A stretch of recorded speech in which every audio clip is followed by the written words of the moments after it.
Bon, pour gagner coordonnée accélération, AX, c'est dérivé X sur DRT. Donc, Vx, à mon avis, c'est 2. Dérivé de 2, c'est 0. Vy, c'est 6T moins 2. Dérivé de 6T, c'est 6. Dérivé de 6T, c'est 6. Dérivé de 2, c'est 0. Donc, AX égale à 0, AY égale à 6. Donc, A vecteur égale à 0i plus 6, 6j. Et norme de A égale racine carrée de 0 au carré plus 6 au carré égale racine de 30, 36. Donc, norme de A égale à 6 mètres par seconde carré. L'accélération s'exprime en mètres par seconde carré. C'est bon. Donc, ben exemple aussi, comme nous avons sànq rek ngeen di am dérivé de cos c'est moins sinus, dérivé de sinus c'est cos. Donc, loolu mën ngeen inspiré wu ci vitesse bi après ngeen def ko. Question numéro astafurlah.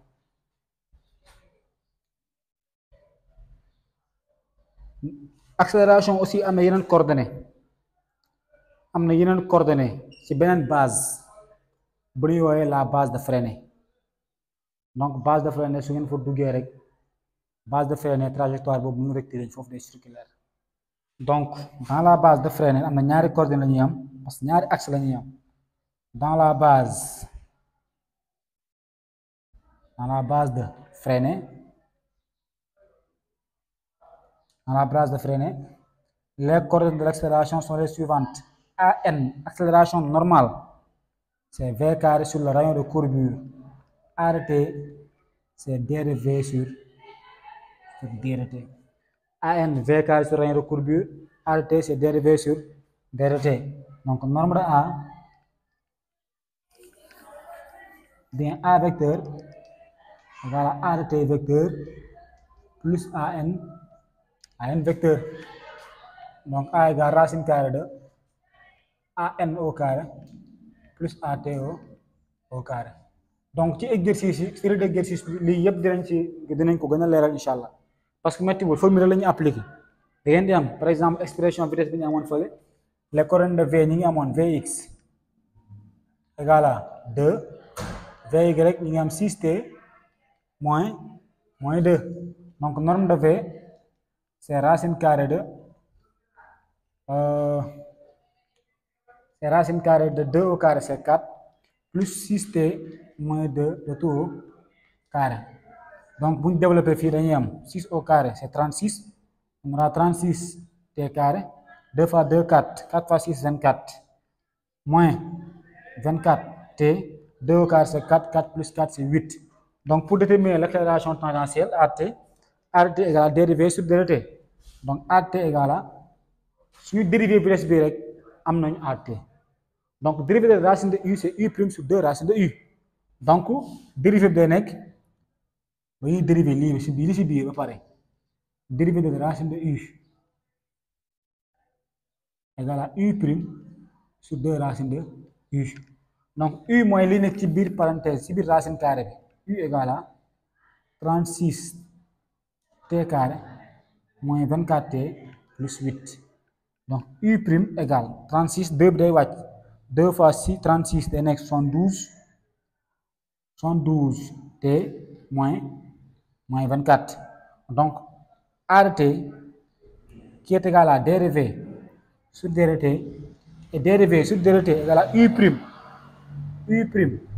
72T moins 24 sur 2 racines de U sur 2 racines de 36T carré moins 24T plus 8. Donc, lii mooy ART 72T moins 24 sur 2 racines de su la neexee mu ngeen factoriser par 2 si fii nii si su ngeen factoriser par 2 ngeen simplifier 2 yi. Donc, après su ngeen amee la valeur T ngeen remplacer par sa valeur pour am ART. D'accord su ngeen amee la valeur de ART am nañ la valeur de A mën nañ génne AN parce que A au carré suñu élevé lii au carré nee na égal à AN au carré plus AT au carré implique que AN égale racine carrée de A au carré moins AT au carré. Après avoir déterminé AN, on peut déduire la valeur du rayon de courbure. Rayon de courbure égale à V carré sur AN. Donc, exercice d'application. Pour résumer ligne def yëpp exercice d'application.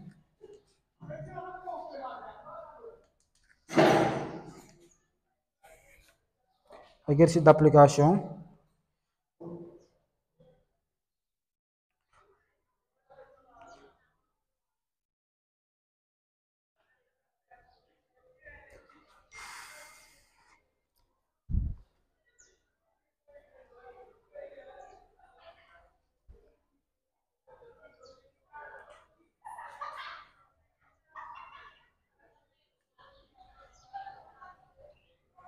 Donc, les équations horaires.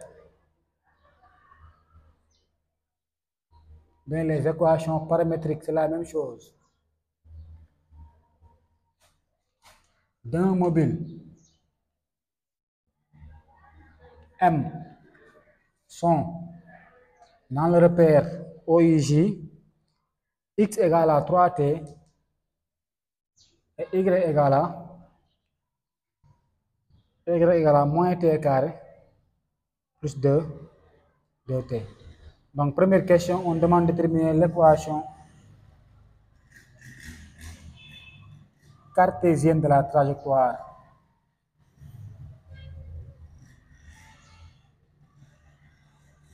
Question numéro 2, on demande de calculer la vitesse du mobile,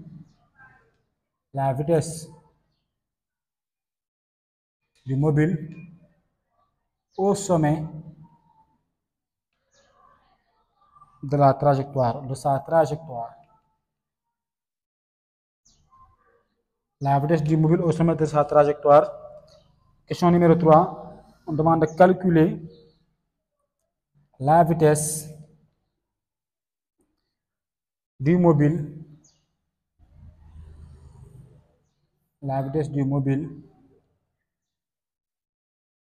au point d'ordonnée y égale à 1. Quatrième et dernière question, on demande de calculer l'accélération du mobile.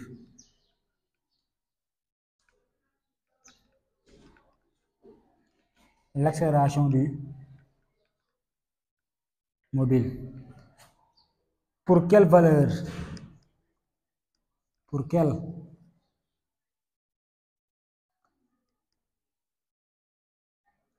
valeur de t le mouvement est-il? Pour quelle valeur de t le mouvement est-il accéléré, retardé? Donc, dañuy corriger exercice d'application bi lu ñu def ci première partie bi yëpp am na ci exercice. Ensuite ñu song deuxième partie bi mooy étude de quelques mouvements. Donc solution.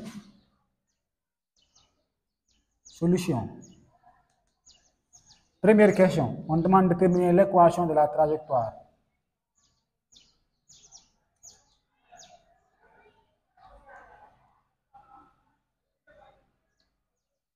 L'équation de la trajectoire. Donc, on amène les équations horaires. X égale 3T, Y égale à moins T carré plus 2T. Comme nous l'avons dit en grec, pour déterminer l'équation de la trajectoire, on exprime T en fonction de l'une des variables. Donc, ici, on exprime T en fonction de X, ensuite on remplace T par sa valeur dans Y. Donc, on a X égale 3T, implique que T égale à X sur 3. On remplace Y, moins X sur 3, le tout au carré, plus 2 multiplié par X sur 3. On aura Y égale 3 au carré, c'est 9, moins 1 neuvième de X au carré, plus 2 tiers de X. Donc, même si on a la nature, on peut préciser, c'est une parabole parce qu'on est sous la forme Y égale à AX au carré, plus BX plus C. Question numéro 2. On demande de calculer la vitesse du mobile au sommet de sa trajectoire. Calculons la vitesse au sommet de sa trajectoire. Donc, pour calculer la vitesse, la première chose à faire, c'est de déterminer les coordonnées de la vitesse. Les coordonnées de V. Vx et Vy. Vx égale à drx sur dt et Vy égale à dy sur dt. Donc, x égale 3t. Dérivé de 3t, c'est 3. Y, c'est moins t carré plus 2t. Donc, dañuy dériver moins t carré après ñu dériver 2t. Dérivé de moins t carré, day wàcc. On aura moins 2t. Dérivé de 2t, c'est 2. Donc, norme de V égale racine carrée de Vx au carré plus Vy au carré égale racine carrée de 3 au carré plus moins 2t plus 2 au carré.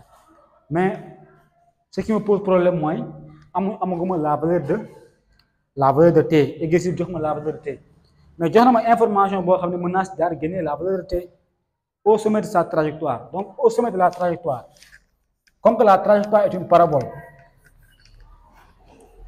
la trajectoire est une parabole. Trajectoire bi dafa nekk sous cette forme parabole. Donc, sommet de la trajectoire moo nekk nii. Donc, au sommet de la trajectoire, c'est-à-dire ordonnée mooy varier mais y du varier, abscisse du varier. Donc, au sommet bu ñëwee ba fii amatul vitesse. Au sommet de la trajectoire, su ngeen ko déggee rek vitesse dafa nul. Mais bonne vitesse, c'est Vy. Donc, au sommet de la trajectoire, Vy égale à 0.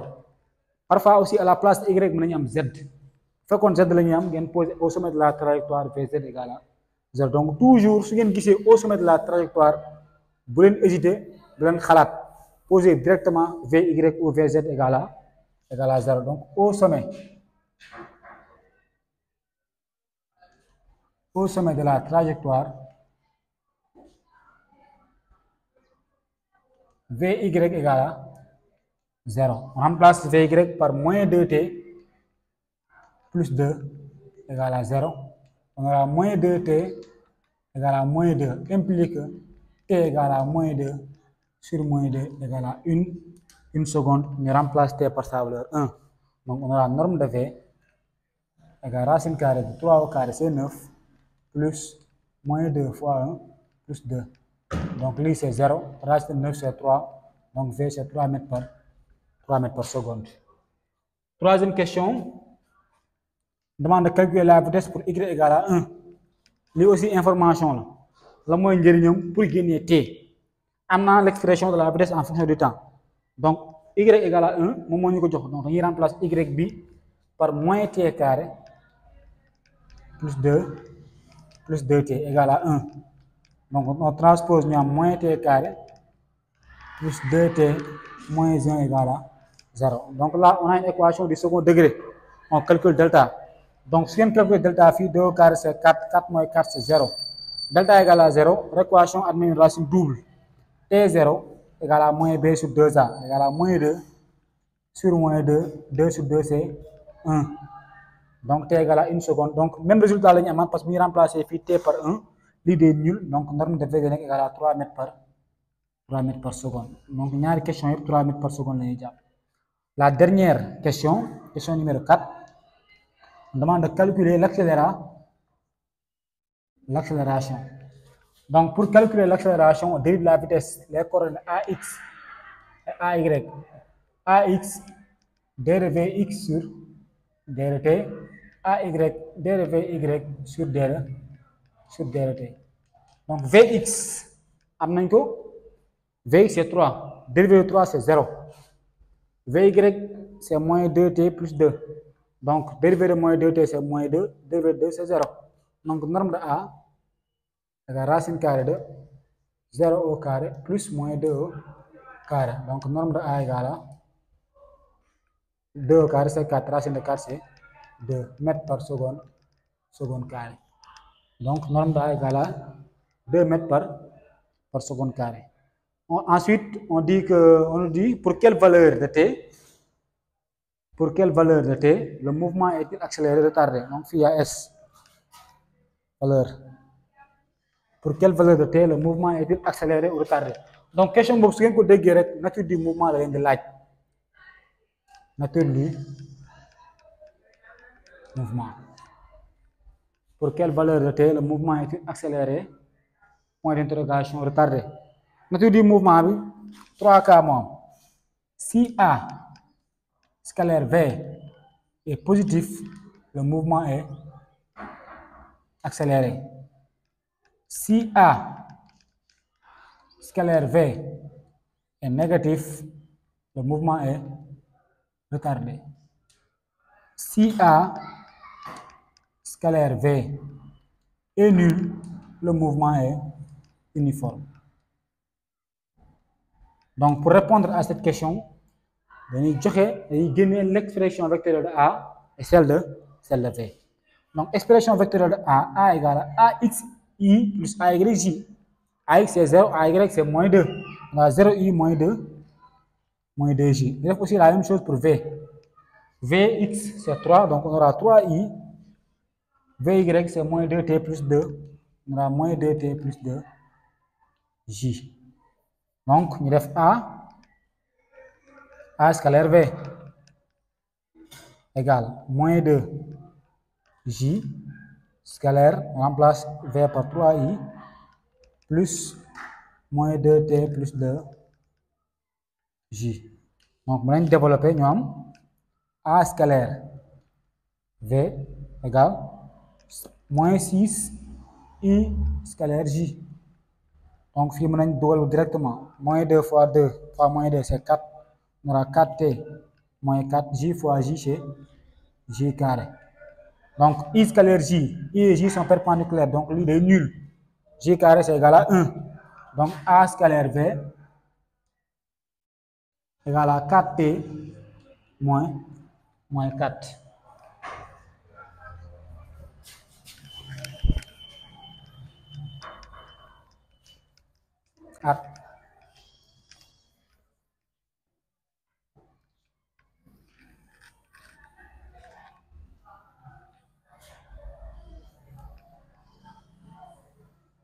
donc question bi des na jeexagul maintenant suñu amee A scalaire V dañuy poser liñ jàpp égal à 0 4T moins 4 égale à 0 implique que 4T égale à 4 T égale à 4 sur 4 égale à 1 donc ñu def un tableau de signes donc on aura T moins l'infini plus l'infini la valeur de T 1 fii ñu am A scalaire V puis nature du mouvement donc le signe de A c'est positif puis on a plus moins donc sur l'intervalle moins l'infini 1 dafa négatif donc le mouvement est retardé puis c'est positif donc le mouvement est accéléré et si T égale à 1 A scalaire V est nul donc le mouvement est uniforme donc question bu ngeen ko amee rek ñu lay demee à chaque fois da ngeen di génne expression vectorielle de A génne expression vectorielle de V ngeen def le produit scalaire après li ngeen jàpp à la fin ngeen poser ko égal à 0 ngeen tracer seen tableau de signe fépp fu ngeen am négatif ngeen am retardé fu ngeen am positif ngeen am accélération et T égale li ngeen jàpp foofu A scalaire V est nul su nul donc le mouvement est uniforme donc li mooy jeexal première partie cours bi deuxième partie bi mën nañu entamer léegi étude de quelques mouvements c'est bon